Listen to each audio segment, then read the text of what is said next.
I knew my life was over the day they came for me. The Emperor's warriors descended on our hive like a storm of gold and steel, their armor shining under the harsh lights of industry. They did not speak of glory nor of honor. Their only word was duty. No one asked if we wanted to go. In the Imperium, wanting doesn't matter. Service is the only reason you exist. I was taken with 30 other boys from the endless gang wars of Hive Secundus. My last memory of home was the towering, rust-stained spires stretching up toward a sky I had never truly seen. The air was thick with smoke, choking us since birth. The constant thrum of machinery was the lullaby we grew up with. None of it was beautiful, but it was mine, and I knew I would never see it again. The transport ship swallowed us whole. We sat in silence, too afraid to speak under the gaze of the warrior who guarded us. His armor was blood red, heavy with symbols of death and faith. His helm was a skull made of iron, blank and unfeeling. We had heard stories of the Emperor's angels, but nothing had prepared us for their sheer presence. Even standing still, he seemed like the embodiment of war itself. When he finally spoke, his voice was mechanical, carried through the vox of his helmet. You are not chosen for greatness. You are raw material. Most of you will die. Those who survive will serve until death claims you. There was no promise of honor, no promise of power, only endless service and likely death. I looked at the others. Some were still boys, gaunt and wide-eyed. Others, like me, had been hardened by years of fighting in the hive gangs. Whatever our pasts, in that moment we shared only fear. Not that anyone dared admit it. The journey lasted a week, though time lost all meaning in the belly of the ship. We were fed once a day, thick, tasteless gruel that filled our stomachs more than anything we'd known in the underhive. We relieved ourselves under the blank stares of servitors. We slept huddled together on the metal floor. The Marine never moved, never ate, never slept. He was a statue of war, standing eternal. On the 7th day, the ship shuddered. The ramp opened, flooding us with blinding light. Herded out, we stumbled into a world none of us could have imagined. Mountains rose into the clouds. Forests stretched across valleys. The air was so clean it hurt to breathe. And above it all, carved into the heart of the mountain, loomed the fortress monastery, a monument to human dominance. The Marine finally removed his helm. His pale, scarred face looked carved from stone. His eyes cut through us, merciless, yet holding something I couldn't name. Maybe it was memory. Maybe once he too had stood here, just another frightened boy. I am Brother Sergeant Crastus, he said. From this moment, your past is gone. Your names are gone. You belong to the chapter, and through it, to the Emperor. Another figure emerged from the fortress, this one in white robes instead of armor. His head was shaven, his face marked with scars and machinery. One eye glowed red as it whirred and focused on us. I am Apothecary Varn, he said. You will now be tested. Those who pass will begin the transformation. Those who fail will still serve the Emperor, just not as Astartes. The meaning was clear. Survive or be discarded. Nothing in the Imperium is wasted, least of all a human life. Those who failed the tests would not be freed. At best, they would become servitors, their minds erased, their bodies rebuilt with crude machinery, condemned to live as little more than tools. We were marched through colossal, adamantium gates into the heart of the fortress monastery. The halls were vast, wide enough for armored giants to walk side by side. High ceilings loomed above, carved with endless skulls, symbols of faith, and the chapter's sacred emblems. Servitors shuffled past us, flesh-bound to clumsy implants, their deadened stares only briefly flicking toward us. Human serfs hurried by, always with eyes lowered, as if afraid to be noticed. The examination chamber was a place of cold precision. Its walls were tiled white. Those centuries of blood had stained them beyond cleaning. Rows of restraints lined the surgical tables, and the walls bristled with instruments, some familiar, others alien and nightmarish. Strip, Apothecary Varn commanded. His tone left no room for hesitation. We obeyed. In the underhive, nakedness meant weakness, but here disobedience meant death. Our filthy rags, the last remnants of our past lives, were discarded at our feet. We stood shivering, exposed under the harsh light. The examinations were brutal and dehumanizing. They poked and prodded every part of us, drew our blood, scraped our skin, tested our reflexes, cataloged our flaws. Varn and his aides spoke of us as though we were nothing more than cattle. Subject 17. Exceptional bone density. Subject 23. Heavy lung scarring. Likely from hive pollution. Recommend enhanced replacement. Subject 8. Malnourished. Skeletal development compromised. Rejected. One by one, we were reduced to numbers, to statistics. No longer men, only raw material.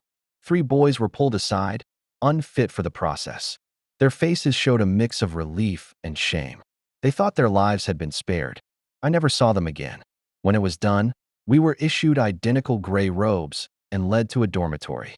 Rows of narrow cots stretched across the room, each with a single thin blanket. Nothing else. No decorations, no possessions. A servitor stood by the entrance, wires jutting from its ruined flesh. Sleep, it droned, voice flat and mechanical. Tomorrow, you begin to die. I lay on the cot, unsettled by the strange softness beneath me. Around me, some of the others cried quietly into their blankets. Others just stared into the dark, empty-eyed. No one spoke. What was there to say? We had been chosen for what? To become living weapons for a god we had never seen? Or simply to die in the attempt? I thought of my old gang in the Underhive. We called ourselves the Blood Scorpions, though there was nothing noble about us. We fought and bled for scraps, for patches of rusted ground no sane person would want. It had been a pointless struggle, but at least it had been ours. A brotherhood, forged in misery. Here, we were no brothers. We were rivals. Only the strongest would live. Sleep took me slowly, and with it came a bitter kind of calm. I had survived 18 years in the Underhive, where most never saw their 10th. I had killed my first man at 12, clawed my way up the ranks of the Scorpions through violence and cunning. If anyone could survive this ordeal, surely it was me. I was wrong. Tiber Jorel, the boy I had been, was already dead. For a space marine is not a greater man. He is something altogether different. Something both more and less than human. Morning came with a scream of klaxons. We had 5 minutes to wash and relieve ourselves in a communal hall with no privacy. Then we were herded into a massive dining chamber. Space Marines sat at raised tables, devouring impossible quantities of food with mechanical precision. We, the aspirants, were directed to lower benches, where bowls of tasteless nutrient porridge awaited. Eat quickly, a chapter serf ordered. You have 10 minutes. The porridge before us was tasteless but heavy, designed only to sustain, not to please. As I forced it down, I studied the hall. Its walls were lined with trophies of war, alien remains preserved in stasis, shattered weapons displayed like relics of faith. Above all of it hung a colossal Aquila, the 2-headed eagle of the Imperium, its wings stretching across the ceiling like a judgment. Before the meal was finished, Brother Sergeant Crastus entered. His presence alone silenced the entire room. Today, he declared, you begin to be remade. Your bodies are frail. Your minds untested. Some of you will not survive even the training required before implantation. That is the point. Only the worthy will receive the Emperor's gift. We were marched to an open courtyard enclosed by the fortress walls. The morning air was sharp and cold, each breath turning to mist. Mountains rose in every direction, their peaks crowned with snow. Run, Crastus commanded, pointing toward a winding path that cut into the mountainside. Fail to finish by midday, and you do not eat. Fail again tomorrow, and you will never eat again. Fail a third time, and you will be removed. The path climbed relentlessly, vanishing into the treeline. We had no sense of its true distance, only that it stretched for kilometers. None of us, raised in the cramped tunnels of the hive, had ever run so far. Still, we ran. At first, the pace seemed manageable, but the incline, the thinning air, and the sheer length soon broke us apart. By the first kilometer, the pack had scattered. The strong surged forward. The weak stumbled behind. I ran in the middle, my body hardened by gang life. But my lungs burned with every clean breath of mountain air. The path twisted through dark forests where roots clawed at our feet, then broke onto cliffs where a single mistake meant a fall into nothing. Servitor skulls hovered above, watching, recording, reporting. Time became meaningless. The sun climbed higher, scorching us. My robe clung to me with sweat, my feet blistered and raw. Still, I pushed forward. Each step became its own battle. I told myself it was no different than life in the Underhive, another trial. Another test of endurance. At last, I staggered back into the courtyard. The sun hung overhead, marking midday. I had survived barely. Out of 27 aspirants, only 18 made it back in time. The others arrived later, hollow-eyed, knowing their punishment was hunger. One boy never returned at all. No one spoke his name. Failure was final. The next morning, we ran again, this time with weighted packs strapped to our backs. The day after, it was in crude armor. Each day, the burden grew heavier. Each day, more boys vanished. By the end of the first week, 15 of us remained. And though the numbers shrank, those left behind were changing. The gruel, the air, the constant strain, they forged our bodies into something new. Muscles thickened, lungs adapted, reflexes sharpened. And this was only the beginning. By the second week, combat training began. Not with the holy weapons of the Astartes, but with wooden staves and our bare hands. Crastus and his fellow instructors taught us the doctrine of the Imperium's warriors: brutal, efficient, merciless. Every move was designed to kill quickly, decisively. We fought each other day after day, bruises piling on bruises, bones cracking under the strain. There were no friends, no bonds. Compassion was stripped from us, beaten out alongside weakness. I took a strange pride in my performance. My years in the underhive had taught me the ruthlessness and stamina this training demanded. Yet even I was humbled, day after day, by the instructors. They moved like predators, faster, stronger, and more precise than anything human. Their corrections left us bruised and bleeding, but also sharper. Our bodies were being rebuilt through pain. But it was our minds that mattered most to the chapter. By the third week, the real reshaping began. We were marched into a lightless chamber and strapped into cold metal thrones. Needles pierced our skulls, plugging directly into our nervous systems. Then the vision started. They didn't come through our eyes or ears, but straight into our thoughts, drowning us in a torrent of knowledge and doctrine. The history of the Imperium, the Emperor's endless sacrifice, the betrayals of alien, mutant, and heretic. Battle tactics, weapon schematics, prayers of hate and devotion. All of it poured in without pause, eroding what little of ourselves remained. Hours passed like minutes. We would emerge shaking, our identities worn thinner each time. Knowledge without understanding is useless, Brother Chaplain Mordith told us once. Understanding without faith is deadly. You will know, you will understand, you will believe, or you will die. Mordith was a vision of death himself, armor black as night, a skull-faced helm, and a Crozius that spat arcs of lethal energy. He never spoke of the Emperor's love, only his judgment. Not of glory, but of duty. Not of victory, but of sacrifice. You think you suffer? He asked once, pacing before us as we knelt in the chapter's chapel. You know nothing of suffering.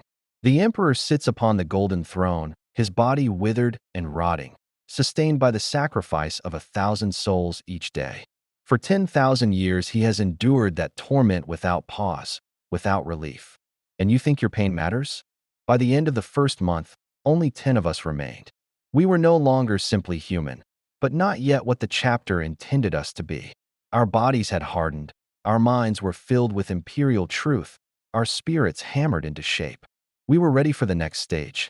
The surgeries began in the Apothecarion, a cavernous medical vault deep within the fortress. Apothecary Vaughn and his team worked like craftsmen at a forge, not doctors at an operating table. We were taken in sequence. I was third. I watched the first aspirant carried out after hours on the table, unconscious but changed, his chest newly scarred. Machines monitoring the alien organ now beating inside him. The second did not come back alive. A chapter serf dragged the body away in a bag. There were no explanations, no mourning. Waste was not tolerated. When my turn came, I was stripped and scrubbed with burning antiseptic. They strapped me down, awake but paralyzed as the drugs flooded my veins. I could not move, but I could feel everything. Vaughn approached with a scalpel, his augmetic eye whirring as it focused on my chest. The secondary heart, he said clinically. The first of many gifts you will receive, if your body accepts it. The pain that followed was indescribable. I felt every incision, every intrusion as they shifted my organs to make room for something that should never have been there. The gift was a lump of grown tissue from the chapter's gene seed stock, a second heart that would, if I survived, One day matched the first, pumping blood enough for the body of a demigod. Through the haze of agony, Brother Chaplain Mordith stood beside the table, murmuring litanies of endurance and strength. Whether they were meant to steady me or were merely ritual, I couldn't tell. I wanted to scream, but couldn't. I wanted to lose consciousness, but was denied even that small escape.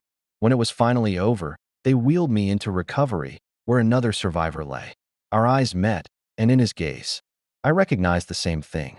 I felt a violation so deep it was impossible to put into words.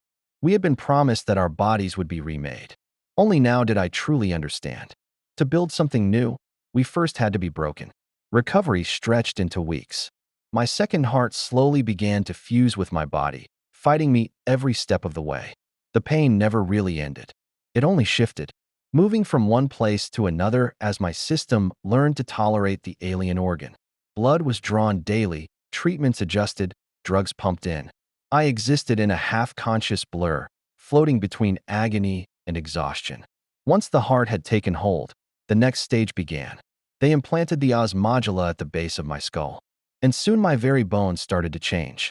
They thickened, hardened, stretching skin and pulling muscle as if my body was being rebuilt from the inside out.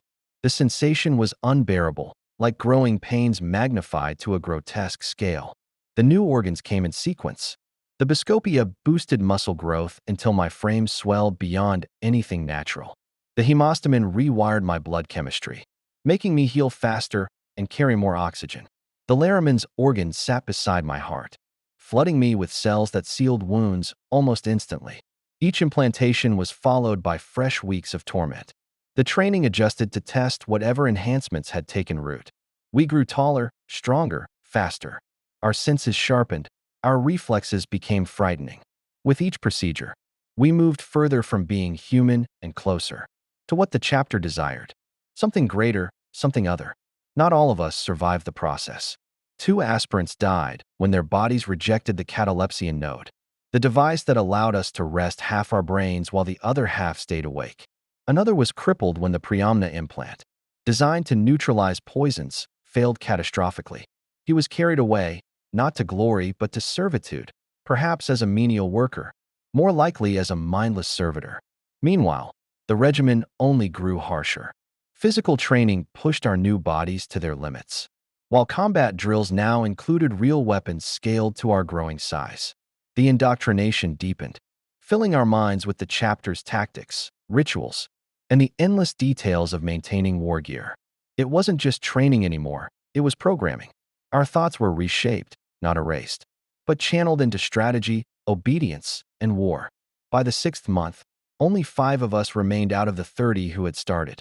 Each of us had endured most of the foundational implants. We were already far beyond ordinary men. Our strength, size, and stamina would have seemed godlike to those we once knew. But still, we were not yet space marines. We were neophytes, and the final trial stood before us.